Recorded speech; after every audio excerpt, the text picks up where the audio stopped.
नमस्कार दोस्तों, राधे राधे, हरे कृष्णा। चीकोज रेसिपीज में आपका स्वागत है।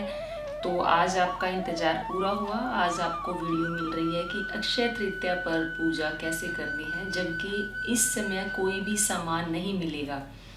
तो वैसे भी इस साल की जो अक्षय तृतीया कुछ खास ही है, क्योंकि सामान तो कुछ मिलेगा ही नहीं मार्केट में हमें। तो हमें अपने घर में ही जो सामान होगा उससे ही हमें अपनी जो पूजा है और जो पाठ है वही करना होगा।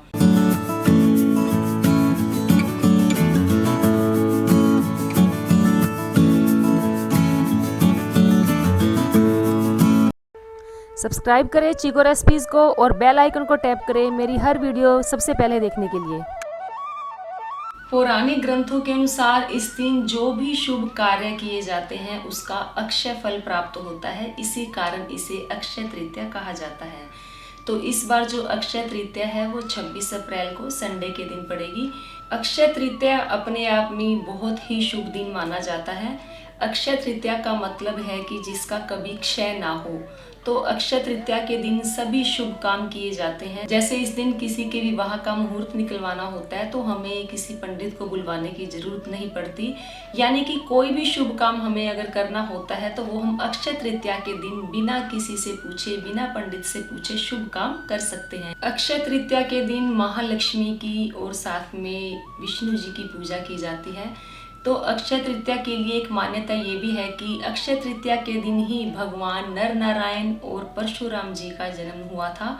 तो उनके जन्म दिवस के रूप में भी मनाया जाता है। अक्षय तृतीया के दिन ही त्रेता युग का आरंभ हुआ था। महर्षि वेदव्यास जी ने अक्षय तृतीया के दिन से ही महाभारत को लिखना शुरू किया था। और तो और अक्षय तृतीया के दिन ही हमारे बांके बिहारी जी साल में एक बार अपने चरण दर्शन करवाते हैं, और वो भी अक्षय तृतीया के दिन। तो अक्षय तृतीया का दिन अपने आप में बेहद ही शुभ माना जाता है। तो अक्षय तृतीया के दिन स्नान, दान और उपवास करने से अनंत फल की प्राप्ति होती है, जिसका फल ना तो कम होता है और ना कभी नष्ट होता है। और अक्षय तृतीया से ही चंदन यात्रा शुरू हो जाती है। ठाकुर जी का 21 दिनों तक चंदन से श्रृंगार किया जाता है, क्योंकि ग्रीष्म ऋतु जो है शुरू हो जाती है। तो ठाकुर जी को ठंडी ठंडी चीज़ों का सेवन करवाया जाता है, पकवान बनाए जाते हैं और उनके भोग लगाया जाता है। और 21 दिन लगातार अलग अलग तरीके से उनका जो श्रृंगार है वो किया जाता है। तो अक्षय तृतीया से जो इनका श्रृंगार था वो पिछले साल भी मैंने आप लोगों को बताया था। जो उसकी वीडियो है वो उसका लिंक आपको डिस्क्रिप्शन बॉक्स में मिल जाएगा। तो चलिए अब मैं आपको बताती हूँ कि इस बार हमें जो अक्षय तृतीया पर पूजा कैसे करनी है। तो देखिए, इस बार लॉकडाउन के चलते हुए सामान तो हमें मार्केट से पता नहीं क्या मिलेगा क्या नहीं मिलेगा, लेकिन जो घर में सामान होता है हम उसी से ही पूजा करेंगे, क्योंकि मेन जो पूजा होती है वो तो हमारे भावों से ही होगी। तो इस बार हमें कम सामान में ज़्यादा भावों में अपने ठाकुर जी की अक्षय तृतीया के दिन पूजा करनी है। तो पूजा के लिए हमें चाहिए होंगे 1 कटोरी चावल। चावलों को हमें हल्का सा हल्दी डालकर इनको पीला रंग कर लेना है। पीले रंग के चाहिए होंगे फूल, या घर में जो फूल लगे हों आपके या आसपास जो फूल लगे हों आप लेकर आएँ। अगर नहीं भी है फूल तो भी चलेगा। मेरे पास तो ये घर में फूल लगे हुए थे तो मैंने फूल ले लिए। तो ये इत्र था मेरे पास, इत्र भी मैंने ले लिया। और कपूर पूजा में होता ही है, कपूर भी ले लिया। हल्दी भी होती है घर में। तो आज के दिन ठाकुर जी को, राधा रानी को यानी कि माँ लक्ष्मी को हल्दी से ही तिलक लगाया जाता है, या केसर अगर आपके पास है तो आप केसर से तिलक लगाएं। धूप लें, दीप लें। अगर कोई फ्रूट घर में है तो आप फ्रूट भी ले सकते हैं। वैसे तो कहते हैं कि अक्षय तृतीया के दिन एक पानी के मटके का दान दिया जाता है। अगर खीरा घर में रखा है, खीरे का दान दिया जाता है। टमाटर है, ककड़ी है, सत्तू है, फ्रूट है, खरबूजा है, तरबूज है, इन सब चीज़ों का दान दिया जाता है। लेकिन इस बार तो हम दान नहीं दे सकते हैं। पता नहीं कौन आएगा, या कोई आ जा नहीं पा रहा है तो दान नहीं दिया जा सकेगा। तो सिर्फ हम पूजा में रख सकते हैं जो सामान, फिर बाद में उसे हम ही खा सकते हैं। हाँ, लेकिन अगर आपको कोई अन्न दान देना है या कोई फ्रूट का दान देना है तो आप किसी गरीब को दान दे सकते हैं।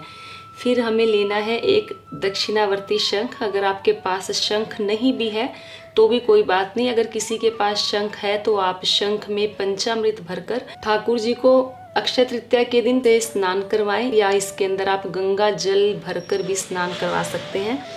फिर बाद में इसी शंख के अंदर आप चावल भरकर मंदिर में रखें, जिससे कि जो माँ लक्ष्मी का वास है वो स्थायी होता है। फिर हमें चाहिए होगा श्री यंत्र। अगर श्री यंत्र आपके पास नहीं है तो भी कोई बात नहीं, क्योंकि मेरे पास घर में है श्री यंत्र, इसीलिए मैं आपको बता रही हूँ। आपके पास भी अगर है तो आपको आज के दिन श्री यंत्र की पूजा भी कैसे करनी है। और एक हमें चाहिए होगा दीपक, जो कि देसी घी का।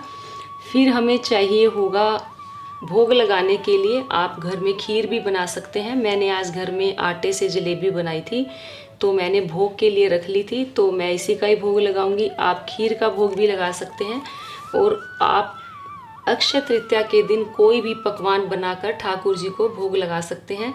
वैसे कहते हैं अक्षय तृतीया के दिन इमली का मीठा पानी और खिचड़ी का भोग ठाकुर जी को लगाया जाता है। इसकी वीडियो मैं पिछले साल बना चुकी हूँ, उसका लिंक जो है आपको डिस्क्रिप्शन बॉक्स में मिल जाएगा। फिर मैंने लगाई है एक चौकी, चौकी पर बिछाया है लाल कपड़ा। या तो आप चौकी पर पूजा करें या आप पूजा अपने घर के मंदिर में भी कर सकते हैं। गोपाल जी को मैंने बिठाया है, वो भी विष्णु रूप ही है। और राधा और कृष्ण की युगल जोड़ी जो मेरे पास छोटी है, उन्हें भी मैंने विराजमान कर दिए हैं। ये भी विष्णु और लक्ष्मी का स्वरूप ही है। तो आज हम इन्हीं की पूजा करेंगे। अगर आपके पास विष्णु लक्ष्मी जी की फोटो है तो आप उन्हें भी विराजमान कर सकते हैं। और मैंने सुपारी से बनाए हुए हैं गणपति जी, तो इन्हें भी मैंने विराजमान कर रखा है। तो अक्षय तृतीया के दिन उपवास भी किया जाता है, जिससे हमें अनंत फल की प्राप्ति होती है। तो सुबह जल्दी उठें, सबसे पहले करें स्नान। उसके बाद आप गोपाल जी को, राधा कृष्ण को, या आपके पास शालिग्राम जी हैं, उन्हें पंचामृत से स्नान करवाएं। तो पंचामृत से स्नान करवाने की वीडियो मैंने पिछले साल अक्षय तृतीया पर वो भी अपलोड करी थी, उसका लिंक भी आपको डिस्क्रिप्शन बॉक्स में मिल जाएगा। इस बार इनकी जो पोशाक है वो नई नहीं आ पाएगी, तो हम कोई पुरानी पोशाक ही इनको पहनाएंगे। तो ये तो अब हमारी मजबूरी है ना, क्या कर सकते हैं कि मार्केट खुली नहीं है तो पोशाक नहीं आ पाएगी। तो ठाकुर जी को भी पता है, तो इनको कोई भी एक पुरानी पोशाक ले लें जो अच्छी हो, थोड़ी आपको भी अच्छी लगे पहनाई हुई इनके, तो वो पोशाक आप इन्हें पहना दें। तो मैंने सारा सामान चौकी पर लगा लिया है। तो अब करते हैं पूजा शुरू। तो फिर सबसे पहले हम जला देंगे दीपक। तो सबसे पहले गणपति जी को स्नान करवाएंगे। ओम गंग गणपति नमः, ओम गंग गणपति नमः। फिर गणपति जी को रोली से तिलक लगाएंगे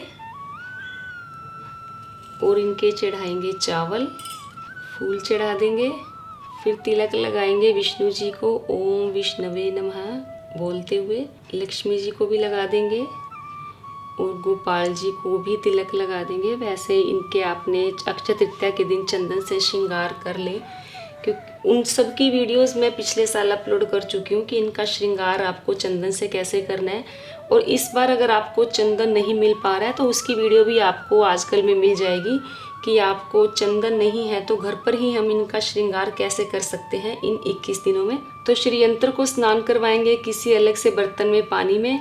तो श्री यंत्र को पानी से स्नान करवाएंगे ओम लक्ष्मी नमः बोलते हुए, और इनको पोंछ कर विराजमान कर देंगे। और ये जो पानी है श्री यंत्र को जिससे हमने स्नान करवाया है, ये पानी हमें अपने घर में छिड़कना होगा। फिर श्री यंत्र को भी लगाएंगे तिलक, गोपाल जी को फूल चढ़ाएंगे, विष्णु जी को, लक्ष्मी जी को भी, और श्री यंत्र को भी फूल चढ़ा देंगे।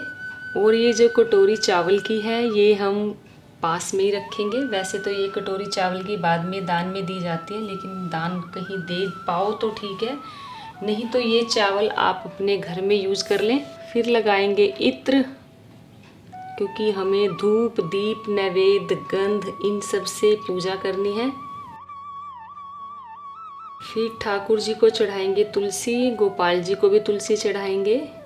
और जो भी आपने भोग का सामान बनाया है वो आप भोग के लिए रखेंगे। जो अक्षय तृतीया का दिन है वो माँ लक्ष्मी की कृपा का बहुत बड़ा महत्व है और बहुत बड़ा दिन होता है। इसके पीछे मान्यता है कि इससे यानी कि अक्षय तृतीया के दिन माँ लक्ष्मी की पूजा करने से साल भर जो हमारे घर की आर्थिक स्थिति है वो अच्छी बनी रहती है। तो अक्षय तृतीया के दिन आप सुबह तो पूजा करेंगे ही करेंगे चौकी लगाकर, लेकिन अक्षय तृतीया के दिन आपको शाम के समय भी उसी चौकी पर जैसे सुबह पूजा की है उसी तरीके से आपको शाम को भी पूजा करनी है। आपको जो चौकी लगानी है या तो वो उत्तर दिशा में लगाएं या लगाएं पूर्व दिशा की ओर।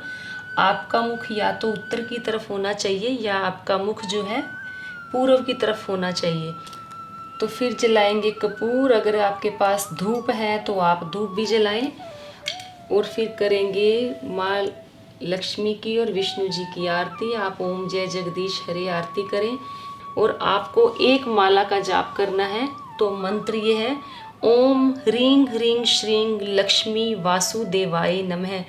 तो ये जो है मंत्र को डिस्क्रिप्शन बॉक्स में मिल जाएगा। आपको एक माला जरूर करनी है। मंत्र है ओम ह्रीं ह्रीं श्रीं लक्ष्मी वासुदेवाय नमः। तो बस बिल्कुल सीधे सरल भाव से हमने पूजा कर ली। अगर कोई सामान नहीं भी है तो कोई बात नहीं, हमने अपने भावों से पूजा कर ली और हमने अपनी पूरी श्रद्धा से पूजा की है। तो ये थी पूजा बिल्कुल सीधे और सरल भाव से। जो हमारे पास सीमित सा सामान था, जो घर में सामान था, सिर्फ उसी सामान से पूजा की। तो आप इस तरीके से ही पूजा करें क्योंकि बाजार से सामान तो हम कोई ला नहीं सकते हैं। तो अक्षय तृतीया से जैसे मैंने आपको बोला कि चंदन यात्रा भी शुरू हो जाती है 21 दिन के लिए, तो उसकी वीडियोस भी मैं आपको जरूर दूंगी कि ठाकुर जी का मैं श्रृंगार कैसे करूंगी। अगर आपके पास चंदन नहीं भी है तो भी उसके ऊपर मैं जल्दी ही वीडियो लेकर आऊँगी अक्षय तृतीया से पहले कि अगर चंदन नहीं भी है तो भी हम घर पर कैसे उनका फिर भी चंदन जैसा श्रृंगार उनका कैसे कर सकते हैं। कहते हैं कि अक्षय तृतीया के दिन उपवास भी जरूर करना चाहिए और जो आपको भोजन करना होगा वो शाम की पूजा के बाद आपको भोजन करना है।